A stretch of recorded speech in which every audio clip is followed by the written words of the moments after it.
Good morning students. Today we have moved to a new chapter, biomolecules.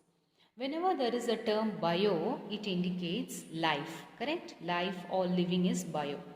So, biomolecules are otherwise called as biological molecules or macromolecules are produced by cell or living organism. Okay? They are produced by cell or living organisms. Biomolecules are of four types. They are carbohydrates, proteins, lipids and nucleic acids. So now we are going to the first classification, that is carbohydrates. So we are moving to the first classification, carbohydrates. Okay. Carbohydrates. See, carbohydrates are otherwise called as glycans. As the name indicates, they will be having carbon, hydrogen and oxygen. Okay. So, carbohydrate have the basic composition carbon, hydrogen, oxygen. They are otherwise called as glycans. Okay children, they are otherwise called as glycans. Now, what is the classification of carbohydrates? Carbohydrates are classified into monosaccharides. Mono, the term itself is telling me a clue that it is made up of only one sugar. So, monosaccharides are simple sugars. What are monosaccharides? They are simple sugars. They cannot be hydrolyzed because they themselves are made up of only one sugar, so they cannot be further hydrolyzed. If the number of carbon is 3, the monosaccharide is called as triose. If the number of carbon is 4, it is tetrose. If the number of carbon atom is 5, it is pentose. If the number of carbon atom is 6, it is hexose. So, based on the number of carbon atom, monosaccharides are of triose, tetrose, pentose and hexose. Clear children? So, we are in the first category of biomolecules, that is carbohydrates. Under carbohydrates, we have seen monosaccharides. Monosaccharides are simple sugars. They cannot be further hydrolyzed. Based on the number of carbon, monosaccharides can be a triose, tetrose, pentose or hexose. What is the second classification? The second classification should be disaccharides. Okay, the second classification is disaccharides. As the name indicates, disaccharides have two monosaccharides which are covalently linked. Clear? So, as the name indicates, they are made up of two monosaccharides. Two monosaccharides covalently linked to form disaccharides. What is the third classification? The third classification is oligosaccharides. The third classification is oligosaccharides. Oligosaccharides have more than two monosaccharides which are covalently linked. So, they have more than two monosaccharides which are covalently linked, or otherwise I can tell a few monosaccharides covalently linked to form oligosaccharides. Now the last category of carbohydrate is polysaccharides. Polysaccharides. See, the name itself is telling me they have polymer. They are polymers. They have monosaccharide or disaccharide units which are linked. Okay. So either monosaccharide or disaccharides covalently linked to form a polymer called as polysaccharides. Now, we will be seeing one by one. What is the first classification of monosaccharide? As I told you, the first classification of carbohydrate is monosaccharides. Example of monosaccharides include glucose. Example of monosaccharides include glucose or fructose. Okay, glucose or fructose. What is the difference between glucose and fructose? Your glucose will be having an aldehyde group at one end, while your fructose will be having a keto group at one end. Okay, am I clear? So we are in the first category, monosaccharides. You know, monosaccharides are simple sugars. They cannot be hydrolyzed An example of monosaccharide is glucose and fructose. When you look into the structure of glucose, glucose has one aldehyde group at one end, while your fructose will be having keto group specifically at C2.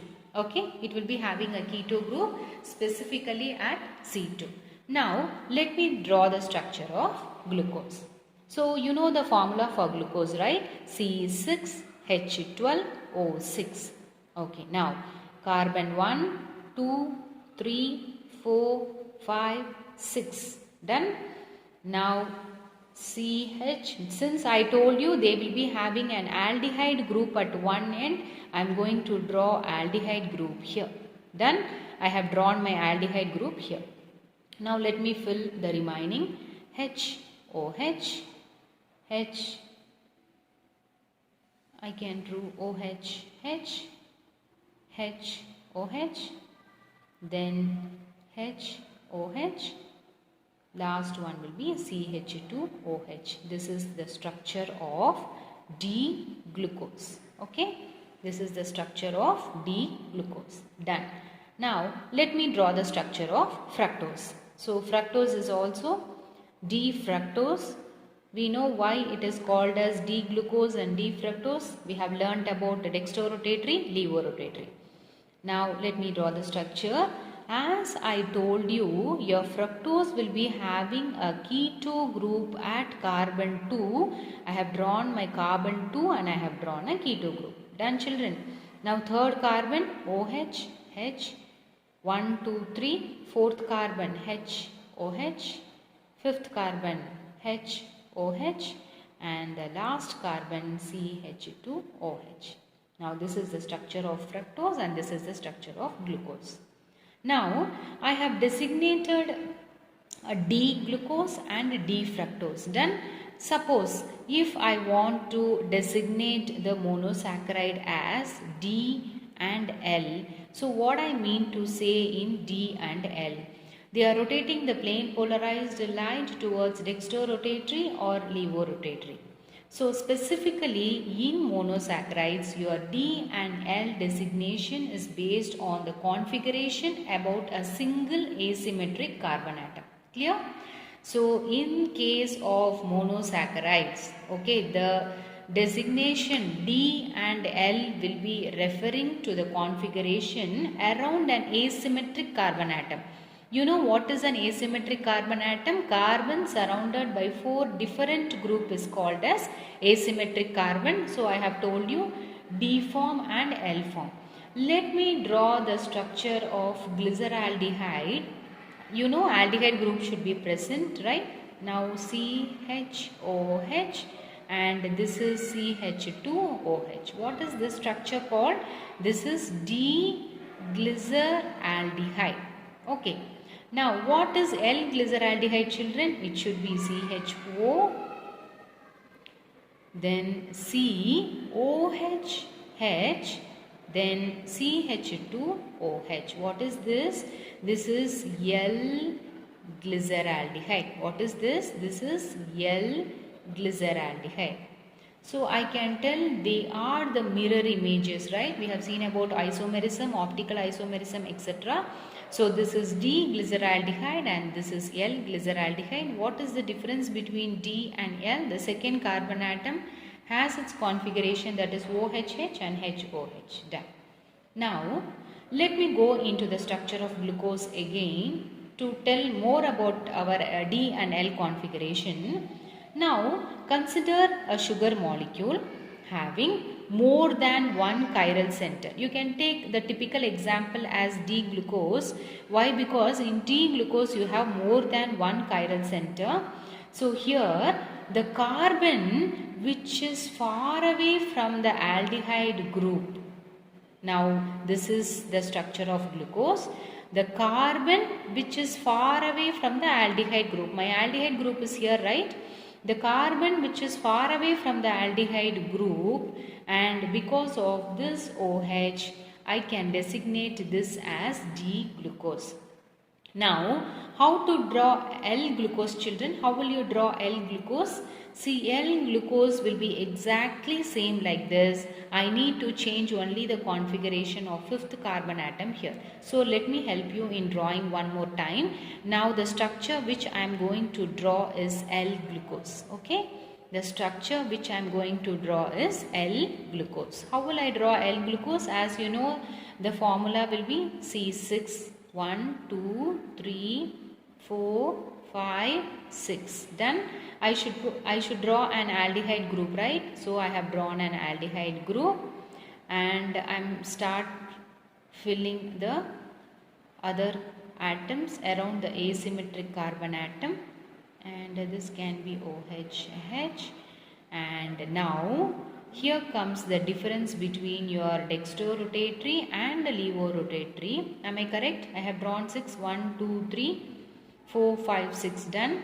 Now, how I showed you, for sugars having more than one chiral center, the carbon which is far away from the aldehyde group will be showing. Here you can see the dextrorotatory. See the case of L-glucose. This is my aldehyde group. The carbon which is far away from the aldehyde group, look into the configuration. OH has come this side and H has come. So I am going to designate this as L-glucose and that as D-glucose. So I want to conclude this by telling almost all naturally occurring sugars are D-isomers. So, naturally occurring sugars will be your D-isomers. Okay. So, let me sum up this page. So, today we have started with the chapter biomolecules. Biomolecules are otherwise called as biological molecules or macromolecules, which are produced by cell or living organism. They are further classified into carbohydrate, protein, lipids and nucleic acids. Carbohydrates are otherwise called as glycans. They will be having their basic composition CHO. So carbohydrates will be classified into monosaccharides. Monosaccharides are very simple sugars which cannot be classified further, and based on the number of carbon atom we have these classification 3, 4, 5, 6, trio, tetra, penta, hexa. And disaccharides have two monosaccharides which are covalently linked, and oligosaccharides have more than two monomers, or I can say few monosaccharides linked together to form oligosaccharides. And polysaccharides have monosaccharides or disaccharides which are linked together to form a polymer, under which I have taken glucose and fructose as an example.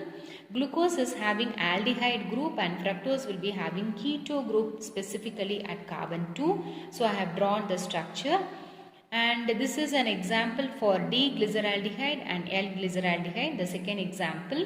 Here the D and L isomerism, I just want to tell you the configuration around the chiral carbon atom. For sugar atom having more than one chiral carbon atom, I need to take the carbon which is far away from the aldehyde group or the keto group. Accordingly, I have drawn the dextrorotatory and the levorotatory. The D form and the L form I have drawn. And all naturally, most of the naturally occurring sugars are D isomers. Yes, children, we'll move to the next topic.